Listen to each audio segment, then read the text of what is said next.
ஒடுக்கப்பட்டவர்கள் சார்பாக கேட்கிறேன் உரிமை.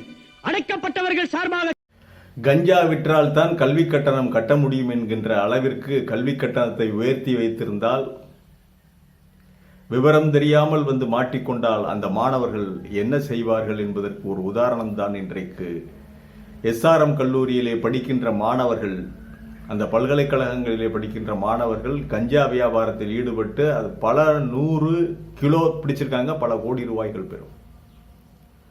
ஆமா, ஒரு ஈவு சோவா தன்மையாக கல்வி கட்டணம் வைத்திருந்தால் இப்படியெல்லாம் நடக்குமா என்ற கேள்வி கேட்க தோன்றுகிறது. ரொம்ப லக்ஸரி 5 ஸ்டார் அந்தஸ்தில் நீங்க படிக்கணும்னா பலதையும் செய்து பலவற்றையும் சட்டத்திற்கு புறம்பான வேலைகளை செய்துதான் கல்வி கட்டணம் செலுத்த முடியும் என்ற நிலையை இந்த கல்லூரிகள் உருவாக்கி வைத்திருக்கின்றன என்பது உண்மையா? வாங்க பார்க்கலாம். பேச்சுரிமை சேனல் நண்பர்கள் அனைவருக்கும் வணக்கம். வாய்ஸ் ஆஃப் தமிழ் வழங்கும் பேச்சுரிமை சேனலை மறக்காம சப்ஸ்கிரைப் பண்ணுங்க, மறக்காம பெல் பட்டனை அழுத்துங்கள். அப்பொழுதுதான் நாம் வெளியிடுகின்ற காணொளி உங்களை வந்தடையும். அதாவது காட்டாங்குளத்தூர் பொத்தேரியில் இருக்கின்ற, சரியாக சொல்வதென்றால் பொத்தேரி, இந்த பொத்தேரியில் இருக்கின்ற எஸ்ஆர்எம் பல்கலைக்கழகத்தினுடைய மாணவர்கள் பல இடங்களிலே தங்கி இருக்கிறார்கள். அங்கேயும் ஹாஸ்டல் இருக்குது. ஹாஸ்டல்ல எல்லாம் தங்கி படிக்கிறதுனா குபேரனுடைய சொந்தக்காரோட பிள்ளையை தான் அந்த ஹாஸ்டலில் தங்கி படிக்க முடியும். அந்த அளவிற்கு கல்வி கட்டணம், ஹாஸ்டல் கட்டணம், விடுதி கட்டணம். ஒரு 5 ஸ்டார் ஹோட்டலில் சோழா ஷெரட்டனில் அல்லது பார்க் ஷெரட்டனில் தங்கி இருக்கிறது மாதிரி தான் இங்கே ஹாஸ்டல் கட்டணம், கல்வி கட்டணம். அவ்வளவு லக்ஸரி 5 ஸ்டார் அந்தஸ்தில் தான் அவங்க இப்போ எல்லாத்தையுமே வச்சுருக்காங்க. ஏன் 5 ஸ்டார் ஹோட்டல் கட்டி சம்பாதிப்பதை விட 5 ஸ்டார் ஹோட்டல் அந்தஸ்தில் ஹாஸ்டல் கட்டி வசூலிப்பது மிக எளிதில்லை. நீ தங்கித்தானே ஆகணும். இந்தியா முழுவதிலும் இருக்கின்ற உயர் ரக பணக்காரர்கள், ஐஏஎஸ் அதிகாரிகளுடைய பிள்ளைகள், பல்வேறு தொழில்துறை செய்கின்றவர்களுடைய பிள்ளைகள், பெரும் பணக்காரருடைய பிள்ளைகள் தான் அங்கே படிக்கிறார்கள். அதே நேரத்திலும் தெரியாத்தனமாக நடுத்தர குடும்பத்தைச் சேர்ந்தவர்களும் வந்து மாட்டிக்கிறாங்க. இங்கே வந்ததற்கு பிறகுதான் இந்த கட்டண விகிதம், தினந்தோறும் அவன் அடிக்கிற கொள்ளை, தினந்தோறும் வழிப்பறி செய்வதைப் போல ஒவ்வொரு 10 நாளைக்கு ஒருக்கா, 2 நாளைக்கு ஒருக்கா அதுக்கு கட்டணம் கொடு, இதுக்கு கட்டணம் கொடு, எல்லாவற்றையும் 5 ஸ்டார் அந்தஸ்தில் கொடுக்குறோம்ல. தேவையில்லையா? வயிற்றை கட்டி வாயை கட்டி ஒரு நேரம் பட்டினி கிடந்து படித்தவர்கள் எல்லாம் பெரிய கலெக்டர் ஆகலையா, டாக்டர் ஆகலையா? எல்லாருமே 5 ஸ்டார் அந்தஸ்தில் படிச்சுட்டு தான் வந்தாங்களா?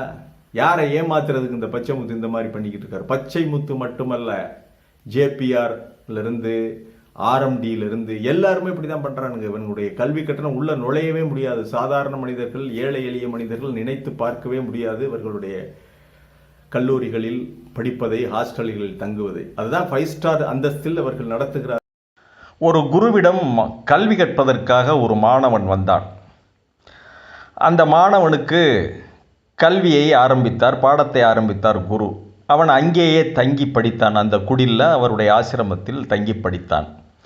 அந்த மாணவனுக்கு தினமும் கஞ்சி வைத்து கொடுப்பார் அந்த குரு பத்தினி, அந்த குருவினுடைய மனைவி.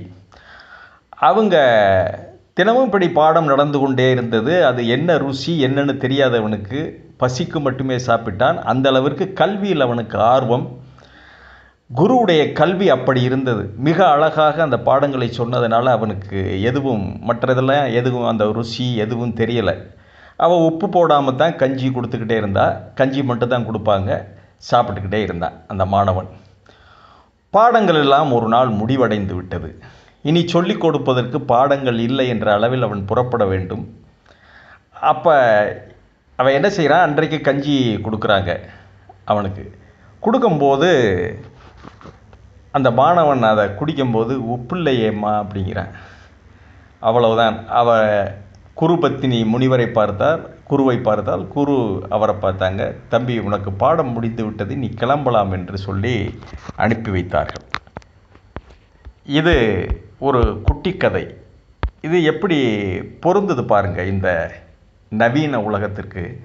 கல்விக்கு தடையாக 5 ஸ்டார் ஹோட்டல் அந்தஸ்து, ருசி, சௌகரியங்கள், சிருங்காரங்கள் இதெல்லாம் இருக்கக்கூடாதுங்கிறத இந்த கதை உணர்த்துகின்ற தத்துவம். கல்வி கற்பது என்பது அந்த சூழ்நிலை எளிமையாக தரமாக இருக்க வேண்டும். அவர்களுடைய கட்டடங்கள், அது இது அந்தஸ்து எல்லாமே.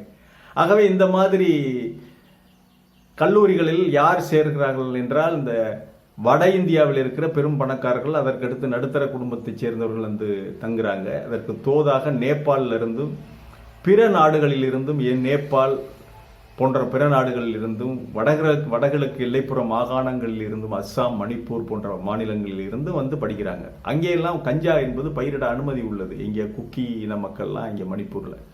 ஆகவே கஞ்சாவை எடுத்து வந்து இங்கே அழகாக விற்று அதில் கல்வி கட்டணம் செலுத்தக்கூடிய அளவுக்கு தான் அவர்களுடைய நிலை இருக்கு. ஏன்னா ஒரு ஹாஸ்டலில் படிக்கிறவங்க, படிப்புக்காக வந்தவங்க கஞ்சா விற்கிறாங்கன்னா அதனுடைய இன்னொரு பக்கத்தை நம்ம அலசி ஆராய்ந்து பார்க்க வேண்டும். அந்த அளவுக்கு கல்வி கட்டணம், தங்கும் விடுதி கட்டணம் அந்த அளவுக்கு பண்றாரு. நான் இன்னொரு கேள்வியை முன்வைக்க வேண்டி இருக்கிறது. இங்கே பொத்தேரியில அடக்கி வைத்திருக்கின்ற பல ஆயிரம் ஏக்கர்கள் இந்த பச்சைமுத்து அவர்கள் மடக்கி வைத்திருப்பதாக சொல்லப்படுகின்ற பல ஆயிரம் ஏக்கர். இவர் கள்ளக்குறிச்சி தான் பிறந்து வளர்ந்தது. அங்கே சாதாரண ஒரு எலிமெண்டரி ஸ்கூல் வாத்தியாராக இருந்தார். அதன் பிறகு மாறுதல் வாங்கிட்டு சென்னைக்கு வர்றாரு. சென்னையில் வந்து மேற்கு மாம்பலத்தில் ஒரு இடத்தை பிடித்து அங்கே வேலை செய்கின்ற பொழுது ஒரு இடத்துல சின்னதாக மழலையர் பள்ளி, அதன் பிறகு கான்வென்ட் இதுங்களை தொடங்கி நடத்துகிறாங்க, வாடகைக்கு நடத்துகிறாங்க. அதன் பிறகு அந்த இடத்தையே விலைக்கு வாங்கி கொள்ளுகிறார்கள். அங்கிருந்து தொடங்கி கொஞ்சம் கொஞ்சமாக முன்னேறி பல அரசியல் கட்சி, குறிப்பாக சசிகலா என்று சொல்லப்படுகிறது, அவர்களுடைய ஆசீர்வாதத்தோடு, ஜெயலலிதாவுடைய ஆசீர்வாதத்தோடு தான் இவர்கள் ராமாபுரத்திலே ஈஸ்வரி இன்ஜினியரிங் காலேஜெலாம் ஆரம்பிக்கிறாங்க. அதன் தொடர்ச்சியாக அந்த 1991, 96 ஆண்டு காலத்தில் தான் இவங்க நேர பொத்தேரி போய் எஸ்ஆர்எம் பல்கலைக்கழகத்திற்கான வேலையை ஆரம்பிக்கிறாங்க. எஸ்ஆர்எம் பல்கலைக்கழகத்திற்காக பல்லாயிரம் ஏக்கர்கள் அங்கே விளைக்கப்படுகிறது. ரோட்ல இருந்து பின்னாடி போனீங்கன்னா பல ஆயிரம் ஏக்கர்கள். அதில் அவங்களுக்கு புறம்போக்குகள் எத்தனை, யார் சொத்து, அதாவது வாரிசு இல்லாதவர்களுடைய சொத்துக்கள், புறம்போக்குகள், நீர்ப்பிடி, மேய்க்கால் புறம்போக்கு, இது எல்லாவற்றையுமே கண்மாய்களை கூட வளைத்து ஒரு பெரிய நிலப்பரப்பை கைப்பற்றி கொண்டு அதிலே தான் எஸ்ஆர்எம் பல்கலைக்கழகம் நடந்து கொண்டிருப்பதாக சொல்லப்படுகிறது. கண்கூடாக நம்ம பார்த்தாவே தெரியும் அதனுடைய எத்தனை கிலோமீட்டர் இது. இந்த நீளம் எங்க சிவானந்தா குருகுலம் தாண்டி ஆரம்பிச்சாவே போனாவே அங்கே பொத்தேரி எத்தனை கிலோமீட்டர் நீளம் அது விரிந்து செல்லுகிறது மறைமலை நகர் வரைக்கும் என்பதெல்லாம் பார்த்தாவே பஸ்ஸில் போகும்போதே தெரியும், ட்ரெயினில் போகும்போது தெரியும். அந்த அளவிற்கு இவர்கள் இடங்களை மடக்கி வைத்திருக்கிறார்கள். ஏன் பரந்தூர், நாம் அரசுக்கு கேட்கின்ற கேள்வி, ஏன் பரந்தூரிலே போய் நீங்க ஏர்போர்ட் பண்றீங்க? பரந்தூர்ல எதுக்கு ஏர்போர்ட் பண்றீங்க? ஸ்க்ரூட்டனைஸ் பண்ணுங்க. எஸ்ஆர்எம் பல்கலைக்கழகம் எவ்வளவு இடம் மடக்கி இருக்கிறது என்பதை பறிமுதல் செய்தாலே இங்கேயே ஏர்போர்ட் கட்டிடலாமே, அவங்களுக்கு உதவியா இருக்குமே. 5 ஸ்டார் அந்தஸ்தில் படிப்பவர்கள் நேரடியாக பல்கலைக்கழகத்திலே வந்து ஏர்போர்ட்ல இறங்கிடலாம்ல. பணம் படைத்தவர்களுக்கான கல்லூரி, பணம் படைத்தவர்கள் தான் அங்கே படிக்க முடியும். ஏழை எளியவர்கள் எண்ணி பார்க்க கூட முடியாது. அப்படிப்பட்டவர்கள் மடக்கி, அநியாயமாக மடக்கி வைத்திருக்கின்ற ஊர் புறம்போக்குகளாக இருந்தால், கண்மாய் புறம்போக்குகளாக இருந்தால், மேய்க்கால் புறம்போக்குகளாக இருந்தால் இருக்கிறது என்று உறுதியாக சொல்லுகிறார்கள் அந்த கிராமத்து மக்கள். அப்படியெல்லாம் இருக்கின்ற நிலங்களை அவற்றையெல்லாம் கையகப்படுத்தி அரசு ஏன் அந்த இடத்துல நீங்க ஏர்போர்ட் கட்டக்கூடாது?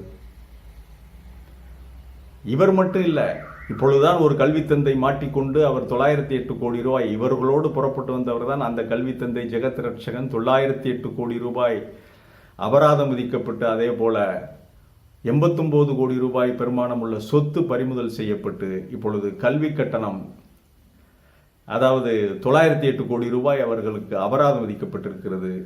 அந்த மாதிரி அபராதம் விதித்ததாக அவர்கள் நினைத்து கொண்டு போகட்டுமே என்று எஸ்ஆர்எம்ஐ கூப்பிட்டு அவர்கள் மடக்கி வைத்திருக்கின்ற நிலங்களை பறிமுதல் செய்தாலே போதும், ஏர்போர்ட்டுக்கு நிலம் கிடைச்சிடும். இல்லையா, ஜேபிஆர் மடக்கி வச்சிருக்காரு சோழிங்கநல்லூர்ல. அவர் எத்தனை ஆயிரம் ஏக்கரை மடக்கி வச்சிருக்காரு தெரியுமா? கடந்த 2015 வெள்ளத்தில் தெரிஞ்சு இதெல்லாம் நீர்பிடிடா அப்படின்னு சொல்லி அந்த பல்கலைக்கழகம், கல்லூரிகளே நீர்ல பல நாட்கள் தண்ணீர்ல மூழ்கி இருந்தது. அதெல்லாம் நீர்பிடி, மேய்க்கால் புறம்போக்கு. இதையெல்லாம் ஜானகி ஆட்சி காலத்தில் இவர்கள் மடக்கி கொண்டுதான் அவர்கள் அங்கே கல்லூரியை கட்டினார்கள். இவங்க வந்து ஜெயலலிதா ஆட்சி காலத்திலே எஸ்ஆர்எம் கல்லூரி பண்ணி செய்திருக்கிறது. இதில் எவ்வளவு தூரம் உண்மை என்று நமக்கு தெரியாது. ஆனால் உள்ளே நுழைந்தால் நிறைய நிலங்கள் இருக்குது, அரசுக்கு தேவையான நிலங்கள். அவங்கள்ட்ட இருந்தே பறிமுதல் செய்யலாம். ஏன் ஏழை எளியவர்களிடம் போய் நிலங்கள், அவங்க ஏதோ 1 ஏக்கர் 1/2 ஏக்கர் வச்சு பிழைப்பு நடத்துகிறார்கள். அவங்க ஏதோ உழுது பிழைப்பு இன்றைக்கும் உழுகிறாங்க, அந்த பக்கம்லாம் உழுகிறாங்க. நாற்று நடவு, விவசாய வேலைகள் நடக்கின்றன. விவசாய நிலங்களை எதற்கு பறிக்க வேண்டும்? இந்த மாதிரி பெருமுதலைகள், 5 ஸ்டார் அந்தஸ்திலே ஓட்டல் நடத்துகிறவர்கள், கஞ்சா விற்றுத்தான் கல்வி கட்டணம் கட்ட வேண்டும் நிலை என்ற நிலைக்கு மாணவர்களை தள்ளி இருப்பவர்கள், போதை மருந்து விற்றுத்தான் கல்வி கட்டணம் கட்ட முடியும் என்ற நிலைக்கு நடுத்தர மாணவர்களை தள்ளி விட்டிருக்கிறவர்கள் எல்லாம் அவர்களுடைய நிலங்களை பறிங்க. சும்மா தானே கிடக்குது இந்த நிலங்கள்லாம். அவற்றையெல்லாம் பறிமுதல் செய்தால் நீங்கள் ஏர்போர்ட்டை அழகாக இங்கே கட்டிவிடலாம் என்பது நம்முடைய பார்வை. உலகில் பல்வேறு விஞ்ஞான கழகங்கள் இருக்கின்றது, பொறியியல் துறைக்கு இருக்குது, மருத்துவத்துறைக்கு, இப்படி பல்வேறு துறைகளுக்கு, நானோ டெக்னாலஜி, இதற்கெல்லாம் மருத்துவ கழகங்கள் இருக்கின்றன. அங்கெல்லாம் விருதுகள், உயர்ந்த விருதுகள் வழங்கப்படுகின்றது உலகம் முழுவதும் பல்வேறு நாடுகளில். அதே போல் நோபல் பரிசு இருக்குது. இந்த SRM, இந்த JPR போன்ற கல்லூரிகளில், இவர்களுடைய பல்கலைக்கழகங்களில் படித்த மாணவர்கள் எங்கேயாவது ஒரு ஆராய்ச்சி கட்டுரை சமர்ப்பிச்சிருக்காங்களா? எந்த விஞ்ஞான கழகங்கள்லையாவது இவர்களுடைய ஆராய்ச்சி கட்டுரை படிக்கப்பட்டிருக்கிறதா? அல்லது விருதுகள் பெறப்பட்டிருக்கிறதா? ஏதாவது ஒரு விருதுக்கு முயற்சி செய்திருக்கிறார்களா? எந்த ஆராய்ச்சி கட்டுரையாவது பாராட்டப்பட்டிருக்கிறதா, குறிப்பிடப்பட்டிருக்கிறதா? எங்கேயாவது ஆராய்ச்சி கட்டுரை அந்த விஞ்ஞான கழகங்கள், உலகம் முழுவதும் இருக்கின்ற விஞ்ஞான கழகங்களில் ஆராய்ச்சி கட்டுரை வாசிச்சிருக்காங்களா? ஸ்காலர்ஷிப் வாங்கியிருக்காங்களா ஃபர்தர் ஆராய்ச்சி பண்ணுறதுக்கு? இந்த மாதிரிலாம் கேள்விகள் எழுவது இயல்பானது. அந்த மாதிரிலாம் இவங்க பண்ணியிருக்காங்களான்னா விடை இல்லை. ஏன்னா இந்த கல்லூரிகள், அதாவது உலகின் மிகப்பெரிய கண்டுபிடிப்புகள், மாபெரும் கண்டுபிடிப்புகள், இந்த மனித குலத்திற்காக மருந்து மாத்திரைகள், இந்த ஆராய்ச்சிகள் செய்தவர்கள்லாம் 5 ஸ்டார் அந்தஸ்தில் பண்ணலை. மிகப்பெரிய சௌகரியங்களை அனுபவிச்சுக்கிட்டு பண்ணலை. அவங்கெல்லாம் கஷ்டப்பட்டு வாழ்க்கையை பணயம் வைத்து பல்வேறு பொருளாதார சூழ்நிலைகள், நெருக்கடிகளில் தான் அந்த மருந்து மாத்திரைகள், பல்வேறு வியாதிகளுக்கான இப்போ மயக்க மருந்து கொடுக்கறதுலேருந்து, பென்சிலின் கண்டுபிடிச்சதுலேருந்து, அறுவை சிகிச்சைக்கு சம்பந்தமான பல்வேறு விஷயங்கள், பல்வேறு மருந்து மாத்திரைகள், இதையெல்லாம் கண்டுபிடிச்சவங்கெல்லாம் வறுமையில் வாடித்தான் கண்டுபிடிச்சிருக்காங்க. சாதாரண கிடைக்கிற விஷயங்களை வைத்து கொண்டு போராடி இந்த மாதிரி ஆராய்ச்சிகளை எல்லாம் செய்து வறுமையை, கஷ்டத்தை ஏற்றுக்கொண்டு அதோடு போராடி தான் அவங்க உயரிய கண்டுபிடிப்புகளை எல்லாம் கொடுத்திருக்கிறார்களே ஒழிய இப்படி லக்ஸரியாவெல்லாம் யாரும் வரலை. அதனால தான் இந்த கேள்வி நமக்குள்ள இயல்பாகவே வருது. இந்த பல்கலைக்கழகங்களில் படித்த மாணவர்கள் யாராவது ஒரு உயரிய ஆராய்ச்சி கட்டுரை படிச்சிருக்காரா? மிகப்பெரிய விருதுகளை வாங்கி இருக்கிறாளா? நோபல் பரிசு போன்ற பரிசுகளுக்கெல்லாம் இவர்கள் கட்டுரைகளை அனுப்பியிருக்கிறார்களா? இவர்களுடைய பெயர்கள் விஞ்ஞான கழகங்களிலே பரிசீலிக்கப்பட்டிருக்கிறதா என்றால் எதுவுமே இல்லை, பூஜ்ஜியம். வேற என்ன, பேரை பெருசாக சம்பாரிச்சு வச்சுட்டாங்க. படி, ஐடி ஃபீல்டில் எங்கேயாவது வேலை வாங்கிட்டு போய் இந்த பேரை வச்சு வேலை வாங்கி சம்பாரிச்சுக்க. இவ்வளவுதான் இந்த பல்கலைக்கழகங்கள் சாதித்திருப்பதை தவிர வேறு எதையும் பெரிதாக சாதிக்கவில்லை. இதுதான் உண்மை. இதை பற்றி இன்னொரு விஷயம் நம்ம சொல்லணும். இவர்களுடைய தொலைக்காட்சி இதை பற்றி ஏதாவது பேசிச்சா? இவர்களுடைய தொலைக்காட்சி தானே. அந்த தொலைக்காட்சியில், SRM நடத்துகின்ற தொலைக்காட்சியில் இதை பற்றி ஏதாவது ஒரு விவாதம் பண்ணாங்களா? ஏதாவது பேசினாங்களா? அது என்னப்பா, அடுத்தவனுக்கு ஏதாவது இருமுனான்னா கூட உடனே அதுக்கு ஒரு விவாதம் மேடை போட்டுறீங்க. அதுக்கு 10 பேரை கூட்டிக்கிட்டு உடனே ராத்திரி முழுவதும் ஒருத்தனையும் தூங்க விடாமல் பேசுகிறீங்க. ஆனால் உங்களுடைய கல்லூரியில், உங்களுடைய முதலாளி நடத்துகின்ற கல்லூரியில் இவ்வளவு பெரிய 1000 கிலோ 2000 கிலோ என்று கஞ்சா பிடிபட்டிருக்கிறது. பல நூற்றுக்கணக்கான போலீசார் போய் ரைட் பண்ணி அற்புதமாக பண்ணியிருக்காங்க அந்த வேலையை. அரசை பாராட்ட வேண்டும். மிக அற்புதமாக இந்த வேலையை செய்திருக்கிறது அரசை பாராட்டித்தான் ஆக வேண்டும். இதோடு நிறுத்தக்கூடாது. அவர்கள் மடக்கி வைத்திருக்கின்ற நிலங்களையும் பறிமுதல் செய்ய வேண்டும். இந்த தொலைக்காட்சி நிறுவனங்கள், நீங்கள் நடுநிலை தவறிவிட்டீர்கள். இதை பற்றி பேசவில்லை. உங்களுக்கு உங்க முகத்தில் அது ரத்தம், மற்றவனுக்கு தேங்காய் சட்னி, தக்காளி சட்னி என்ற அளவில், வடிவேலு காமெடி என்ற அளவில் நீங்கள் நடந்து கொண்டிருக்கிறீர்கள். மீண்டும் ஒரு காணொளியிலே சந்திக்கிறேன். இது வாய்ஸ் ஆஃப் தமிழ் வழங்கும் பேச்சுரிமை சேனலை சப்ஸ்கிரைப் பண்ணுங்க, மறக்காம பெல் பட்டனை அழுத்துங்க. நன்றி, வணக்கம்.